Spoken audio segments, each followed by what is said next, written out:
What's up, everybody? My name's Lisa, for those of you that don't know. Um, so I don't know. I've been inspired today. A few different things have just like been kind of marinating in my brain here for a while. And I want to talk about walking away from people, places, and things guilt-free. Okay. When it's like knowing when to draw the line, like when to say enough is enough. Okay. When you know that you have put in enough to know that it's time to walk away, and I know for me that the most difficult area for me to walk away has been with men. And it's been a process that's like, I mean, there are some situations that I kept myself in for like 30 fucking years, all right? Over 30 years. And these situations where um I just kept showing up for because I had so much love for these people. Um I I still have love for these people. Anybody that I've walked away from, I still have love for. I wish them well, but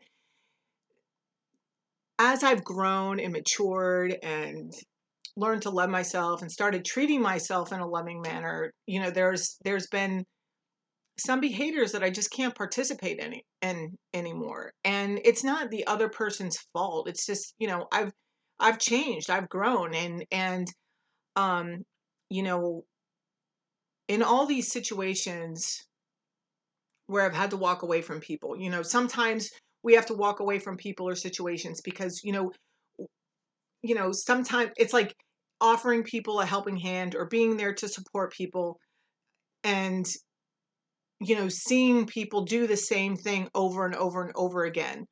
And it becomes heartbreaking. It's when I'm more concerned about where your life is headed than you are. That's one of my red flags today, that okay, it's time for me to back up and away from this situation. All right. And I could do that without guilt today. But it's taken time. Like I said, 30 years. I used to just feel like allow these situations to put me in a place where I felt unworthy. Like I was just like, oh, I must not be good enough for this person. Or, the thing is that just because you're into healing and just because you're into growth and just because you're into, or I don't even want to say it like that, because I don't feel that people are bad people. I feel that anybody can change if they're willing to put in the effort to grow and change. Some people look at the areas of life that I've looked at within myself and been like, I gotta fucking change that shit. To other people, it's like it's not that, they don't got a problem showing up that way. And that doesn't mean that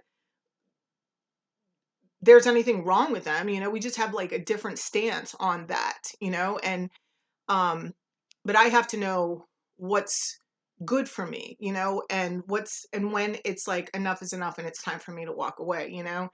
um my most difficult area had, because it's been laying it's all really about laying down boundaries and learning how to lay down boundaries in my life. And you know my spiritual journey has helped with the men part in my life a lot, because you know I've shared on here before, how I got sober. I got sober uh, July 10th, 2001 is my sobriety date. Okay. So, in getting sober and putting down the drink, it's like I didn't want to just not drink. I wanted to be a better person, so I had to change a lot of my behaviors. And, a lot of my behaviors started changing just because I was less like not drinking. So instead of like going out, I had to like replace these things, these situations, going out to the bar with like other things. Even when I first got sober, like I couldn't listen to rock and roll music anymore because you know, I'd start having a fucking Coke drip, and you know, it's just, my body remembered, you know, and it would respond to it. So I started listening um, to more country music, and anyway, so I don't, all the people that I partied with, like, I don't have any ill will towards them or anything like that. It's just that for me, it was drinking and drugging was no longer working in my life. I lost everything, you know, like fucking everything. I ended up homeless, living in a halfway house, all that stuff, you know? So, you know, having to come back from that, you know, it took me getting pregnant to really get grounded and into working on my sobriety and wanting to stay clean because you know, I had gotten pregnant so many times, and um but after I had given my first son up for adoption, like, I just couldn't go through with it anymore. You know, I've shared on here before how I've had like numerous abortions because I just couldn't it was just the way that I dealt with it. I couldn't deal with the reality that my son wasn't there, and like, it was just, so when I got pregnant in my sobriety with my son today that's in my life, I it was a massive change, you know, and for me, and I just knew that I didn't know. I just kind of I wanted to be a better person. And I knew that the one thing I did know is that if I had one more abortion, I was going to like lose it. Whatever fine line there was to my sanity and being insane, it was like I was going to cross it forever. And so I made that choice to have my son. And then I even hit a roadblock where they told me I could have a medical abortion when I was like 5.5 months pregnant with him, because he was going to be born with a condition called gastroschisis. Okay, which means like all of his intestines were on the outside of his body, and I just knew. I was just like, no, no, there's just no way.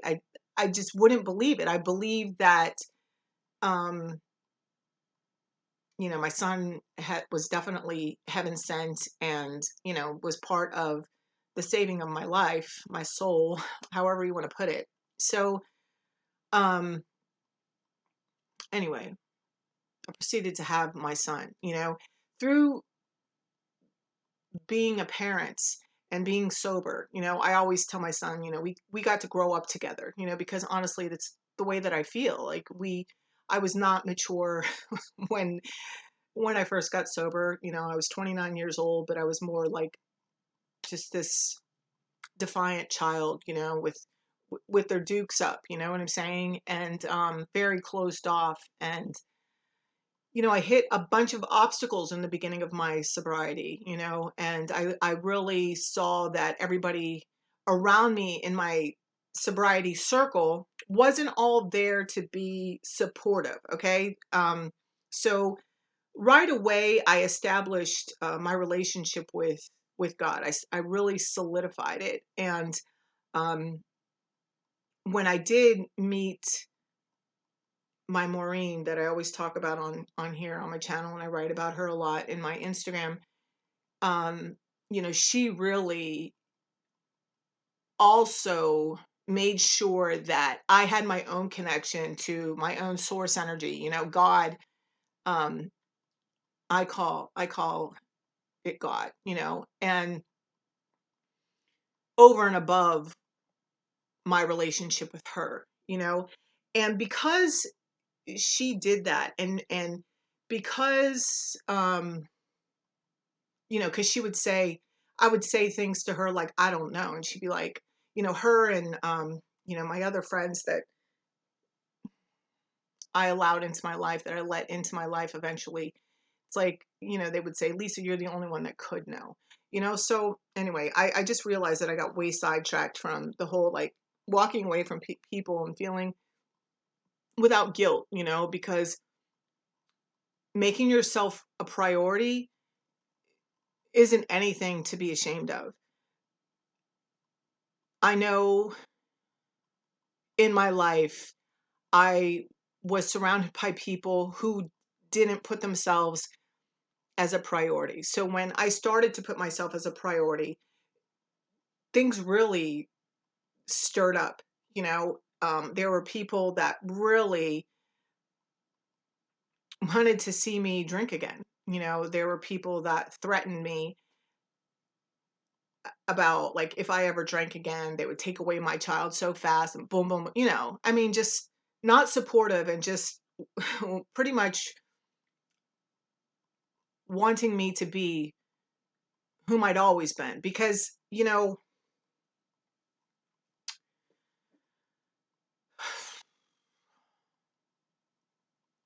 I just don't want to say this in any kind of way that's going to be offensive to the people in my life that I know or surrounding me, or even people that I've let go, because I know that there are those people that watch my channel.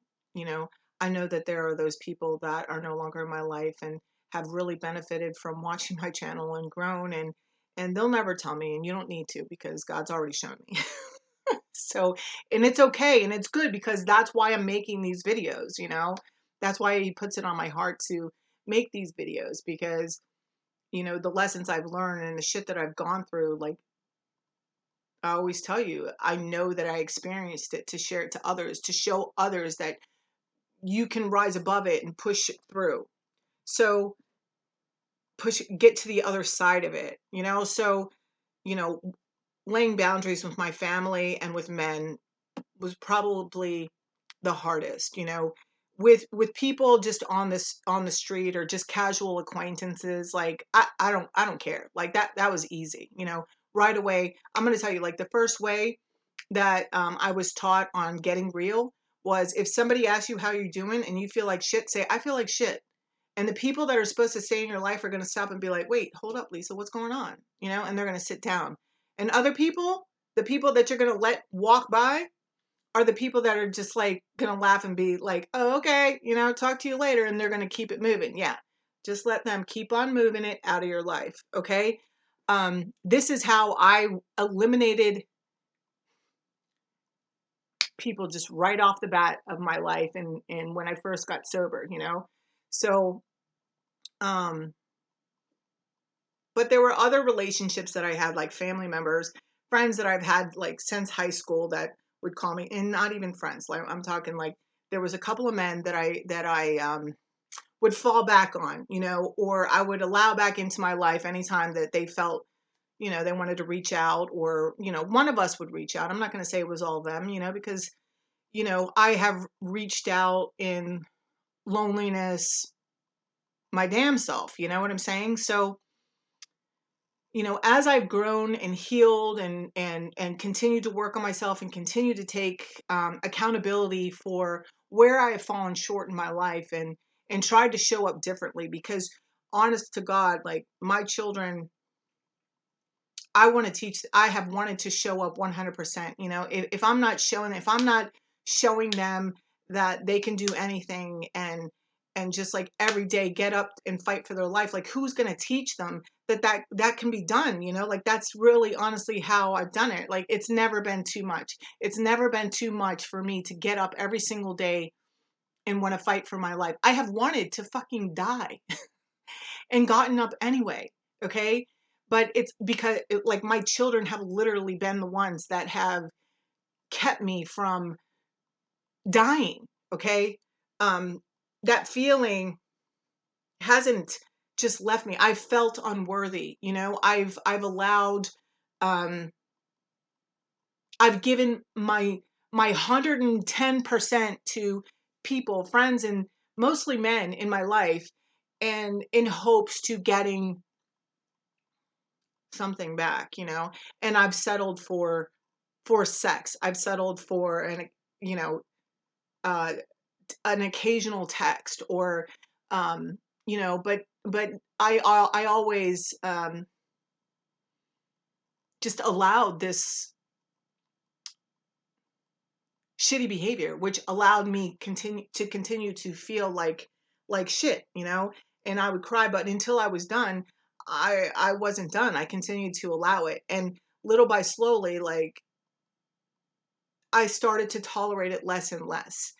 And eventually, over time, throughout my sobriety, my addiction, I'm going to say, to men and getting glorified in that manner of like um, feeling sexy, because for getting that kind of attention, it used to give me like some kind of high, some kind of rush, something hurtful would happen to me, like the guy that I would really want to hear from would ignore me or say something mean or whatever. And then, I would reach out to like all these other men that I didn't want, but they fed my ego. And then I would get like, I'd feel like, okay, I still got it. I can go on with my life. And so until I started to, instead of reaching out for one of those vices, and I think, as I'm saying this, I'm remembering like I have so many videos on here where I have shared, and there's like a lot of, I'm not like trying to toot my own horn, but there's a lot of just information on here that has helped me push through depression and anxiety and just unworthiness, and to get to the other side of it. You know, yeah, I'm hearing that song, I love me more, or I miss me more, something, but I miss me more. It's like every time I was settling for someone coming to my house at night and sleeping with me and then leaving, or every time I was having some sort of secret affair or with someone, I was disrespecting myself. And the more I, it was killing me. You know what I'm saying? It was like slowly killing me. You know, sex isn't love. And it seems like so fucking obvious, right? But it takes what it takes to really, for me anyway, it took what it took for me to like really embrace that. I've been celibate now for like a really long time, and I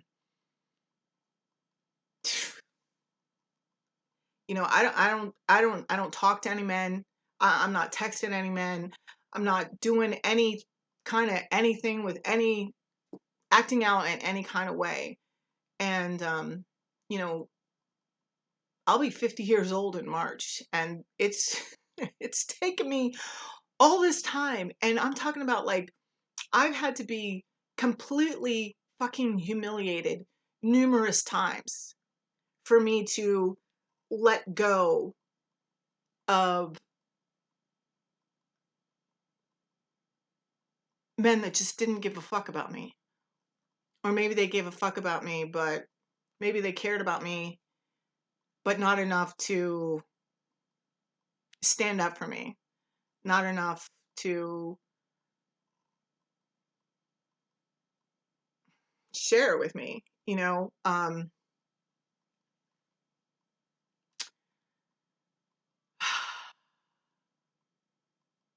I just decided I'm sick of being the other girl. Like I never wanted to be that girl. I've been the girl on the other side where the guy has like cheated. You know what I'm saying? Like it's like I don't want to be that girl. And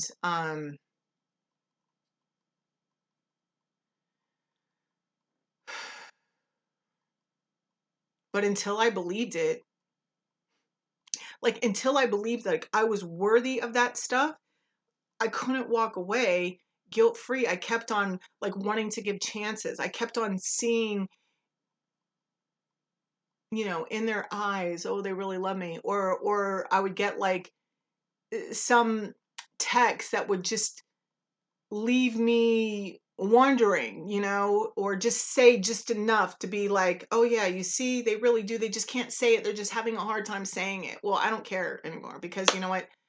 I am open and I am honest and I fucking put it all out on the table. You know what I'm saying? And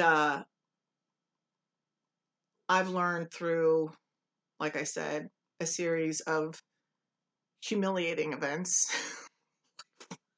And I just have to laugh at myself, because it's like you don't know what you don't know. And it's like, but once you do know, it's like that's when you can do something different. And my ego allowed me to be blinded by a lot. And it's nobody else's fault, for my humiliations. I've walked right into them. And I am so grateful for them because they've made me who I am today, because I've gotten to the other side of it. And I get to share with you that it's possible, like even if, people, everybody's calling you a whore. Okay. Trust me, I've been there. Or thinking that you're crazy or whatever, as bad as it can be, it's been that way for me. And I chose to look for my lesson. And that's what I will say to you. You have nothing to feel guilty about for bettering yourself. Um, we are winding out 2021, and 2020 and 2021 have just been grueling. This grueling, just decluttering of the messes, right? At least for me, that's how but it's also about rising above these messes and seeing the lessons learned, seeing the value, I heard strategic value, allowing it to help you move forward in a different way. 2022, it's about bringing it home, man, like bringing it to into your wisdom, into your life, to bring about that heaven on earth. That is heaven on earth. It's not like you're going to be like walking around and, the clouds are going to be, walking on the clouds or whatever. No, like heaven on earth is like what's home to you, your own personal happiness and freedom,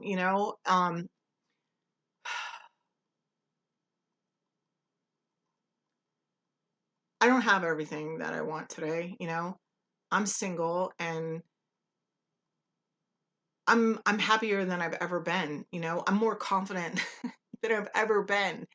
And I would much rather be single and free than having some person to text or see from time to time when they feel it's convenient for them, or be somebody's secret, or I'm just not there anymore. And I've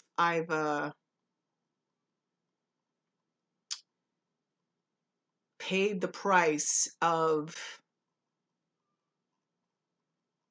my past, but I'm not carrying it with me into my future.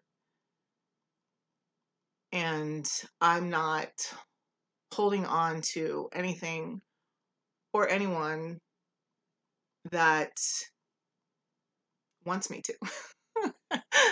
And so I hope this video helps you want to move forward too. You aren't who you've been. You don't have to be who you've been. Even if who you've been was who you were 5 minutes ago, and just watching this video makes you want to do things differently starting right now, fucking do it.